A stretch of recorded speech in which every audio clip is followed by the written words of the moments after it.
everyone, welcome to week 6 of Heart to Heart. This week we will be talking about chapter 6, which is titled Love and Responsibility, Building Trust, Intimacy, and a Mature Love. So I'd like to start with a question for all of you. What does it mean to have responsibility in a friendship, relationship, or marriage? What does that look like, basically? That's basically what we're going to be talking about this week. So just think about that as we go through. Like, what does it mean to have responsibility in a friendship, relationship, or marriage?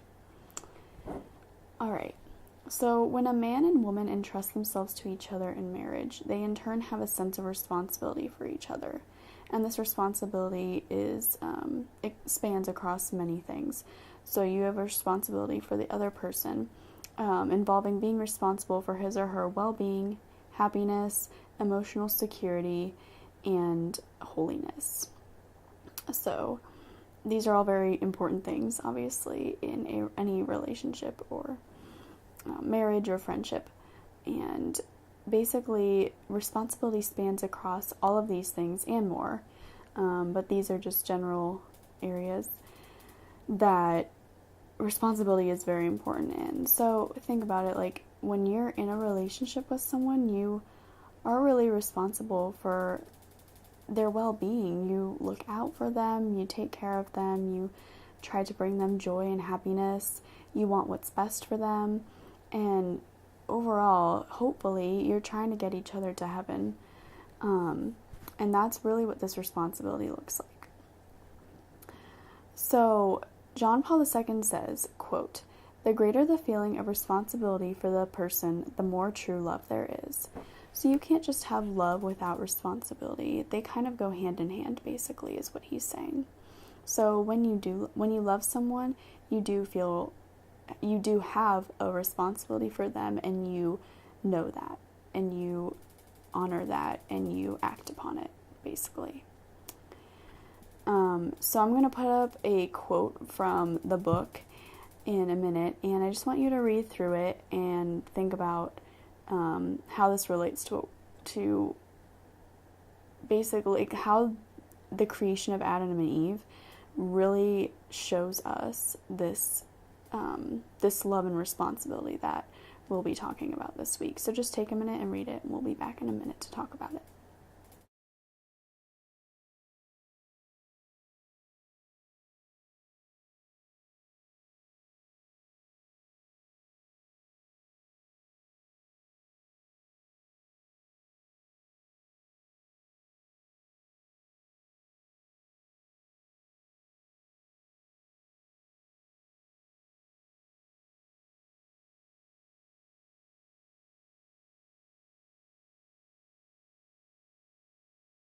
So Adam and Eve loved each other unconditionally. There were no limits. There was nothing like holding them back. They loved each other unconditionally, and they wanted what was best for the other person. Adam looks in awe of Eve. He's just amazed at her beauty and the fact that God has created this wonderful being to be his wife. He looks in awe of her, and God gave Eve to Adam as a gift. Therefore, Adam is responsible for her. And he knew that. And he acted upon that. He did take responsibility for her. So it's a really beautiful thing that we see from the Bible, that like God instituted this love and responsibility from the moment he created human beings. And we are still trying to live that out in our lives today. Like God instituted that as soon as he created Adam and Eve, which is really crazy to think about, how we don't even think about love and responsibility these days, but like God intended for our relationships, friendships, and marriages to have this love and responsibility from the very beginning. So it's just really interesting to think about that. So a reflection question, how hard is it to look past someone's faults and still love them? That's really hard these days, especially, well, I mean, it's hard anytime, but I mean, how hard is it for you to love someone when they have wronged you, or their faults affect you in a negative way, it's really hard to do that. And a lot of people struggle with that in their friendships and relationships and marriages today, because we really have a hard time loving people as it is. And then when they don't do something that we like, or their wrongdoings or faults or failures affect us negatively, it's really hard to love them in those moments. So I'm going to put up a quote from John Paul II, and I just want you guys to read through it, and then we're going to talk about like what it exactly it is referring to in a minute.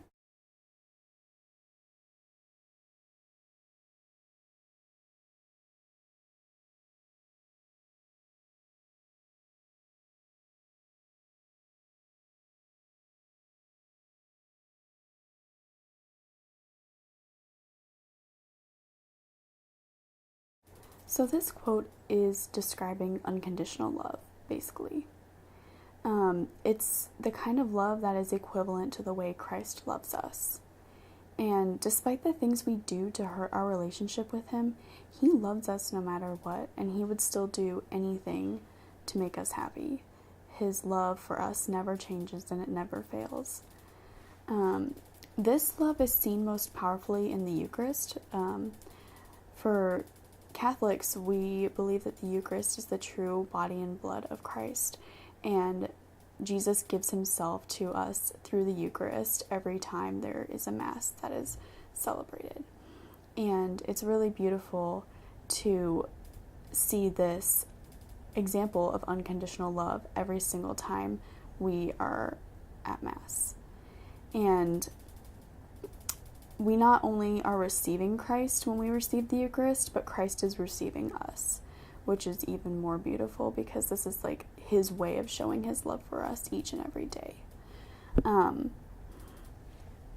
So basically, when we receive Holy Communion in the state of grace, God not only gives Himself to us in the Eucharist, but He also receives us despite our shortcomings, weaknesses, and failures. And it's just the most amazing form or example of love that we will ever know and have ever known and know right now. And it's basically always going to be that way. And God asks us to have this love for others. Even though it may be hard, He asks us to do the same for other human beings. So through these examples, we can begin to understand the differences between a mature love and an immature love. It's kind of obvious after talking about some of these things. So I'm going to put up a slide of describing immature love versus mature love in a minute. And I just want you to read through it, and it basically sums up everything that describes mature love and an immature love. So just read through that for a minute, and we'll be back in a sec.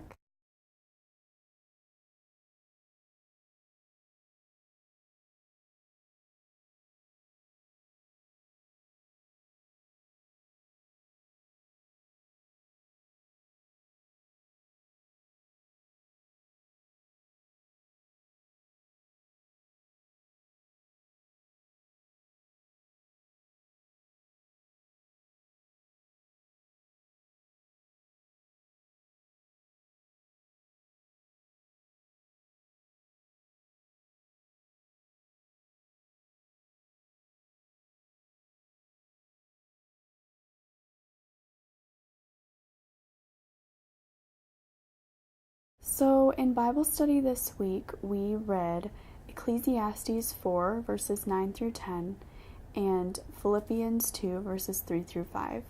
And it's basically just talking about this responsibility that we've been discussing this whole time.